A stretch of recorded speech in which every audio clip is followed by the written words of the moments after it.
So Matt, what's your funniest story of working on the railway? Oh God, nothing. The people I work with, I think it's. I can't think of anything actually funny. I think it's just the people that I work with sort of bring the humour to the job, because the job can get you down at times with the roster that we work. It's a terrible roster. You're starting. You're tired now, Doug. This is what time I'm waking up to go to work. Sorry, man. I don't have any funny stories. I probably do. I just can't think of them at the moment. Yeah, well, I tell you what, most of the funny stories we've asked drivers, they can't tell them. That's the problem. Yeah. There's always that sort of stuff, I know, right? But if it gets back to the company. Shift times, can you give us an idea of what a week would look like in shift work as a train driver? Every week is different. We don't start the same time every day.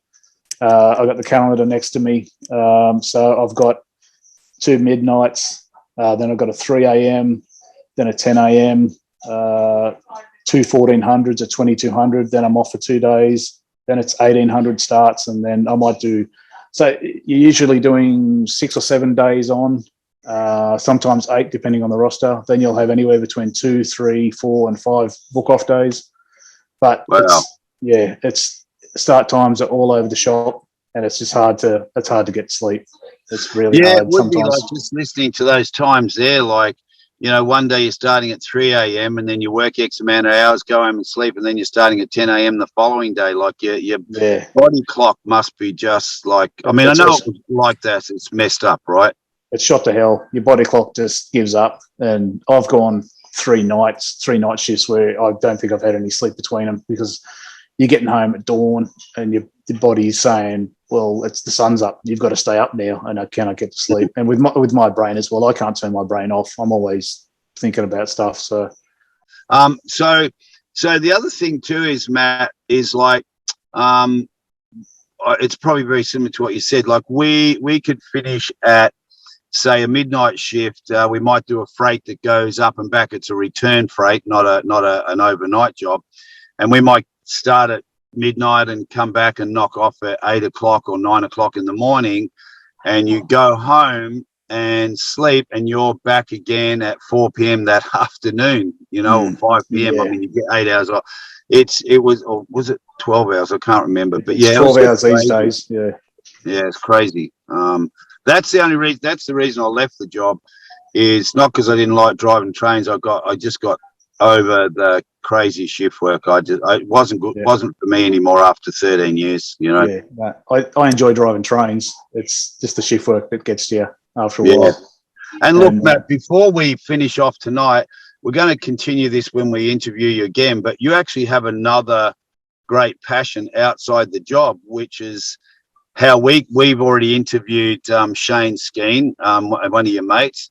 And we met him via my son in Melbourne, Australia, through his love of trains and posting on his Facebook and social media. And that's how Shane connected. And then Shane connected me with you. I'm not sure if I mentioned it, but for people who don't know, I've been working as an actor for over 30 years, and in Australia and in LA, Hollywood. Hasn't been a lot of work of recent because of COVID, but you are a screenwriter, Matt, and you're starting to, and I've read one of your scripts. I know I've read a couple, but one of them, loved it. And you've had the fortune now of some producers taking some interest in your script. Can you give us a little bit of info about that? Yeah, I've always been a writer. I think I became a writer because I got sick of reading books that were just crap. So actually a novelist to begin with, written 3 novels. And then back in 2019, I thought, I'll give screenwriting a crack, see how that goes. And I wrote a screenplay, wrote the one that you've read. I wrote that in 12 days, I think it was, sent it to some producers, and it was snapped up straight away. So I've since they optioned that screenplay, I've written 6 screenplays in 2 years, working on 2 series, one based on my second novel, another one that the producers came to me with. And they're keen to do more stuff with me, and they're actually sending my stuff to other producers because they've got too much of my stuff. They can't handle it all. So Wow, they're trying to get the word out that that I'm sort of a bit of an up and comer in this field. Yeah, absolutely, man. Your writing's brilliant. I know can't talk too much about your scripts, but the horror one you wrote, that's brilliant.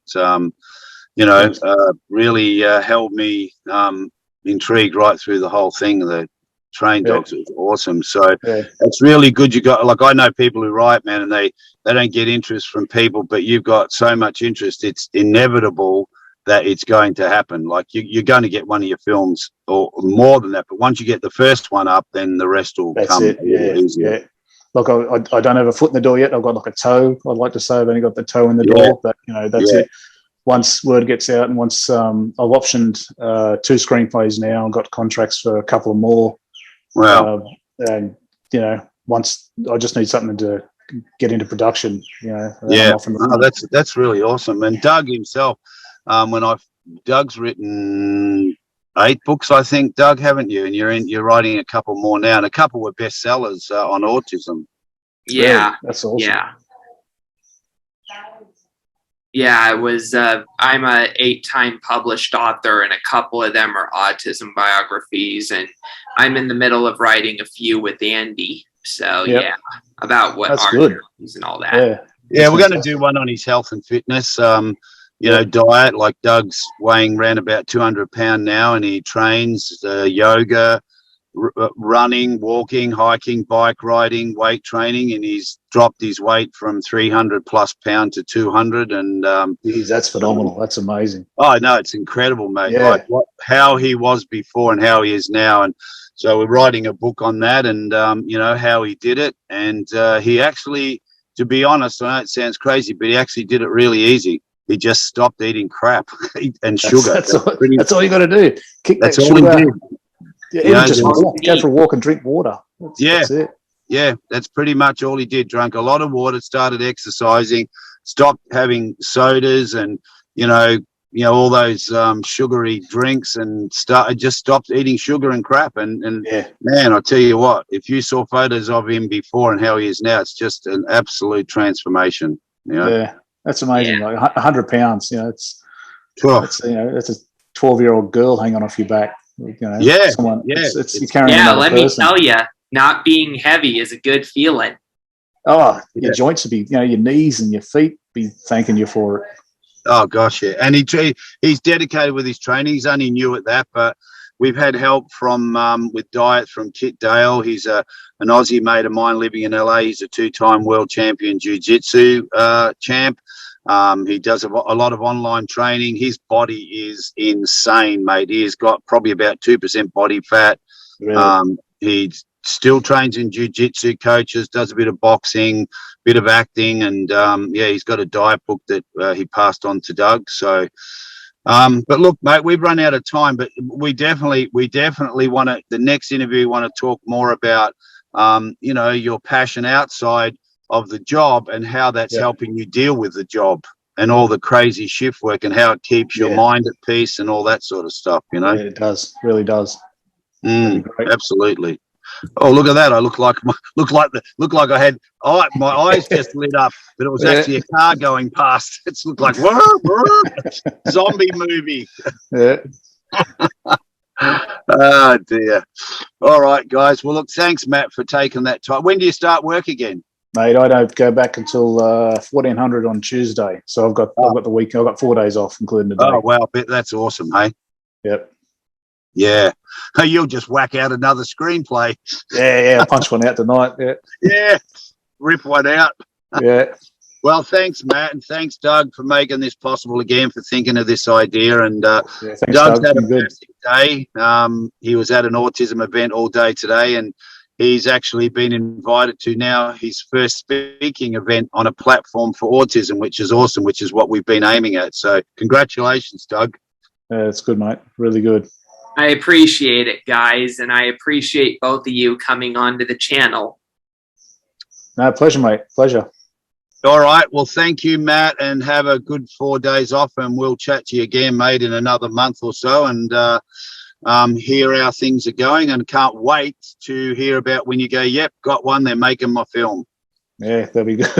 Yeah. I'm waiting for that day too, mate. I know. It's coming, mate. It's coming. Yeah. All right, Dougie. Thanks, buddy. Cheers, Take us Doug. home, mate.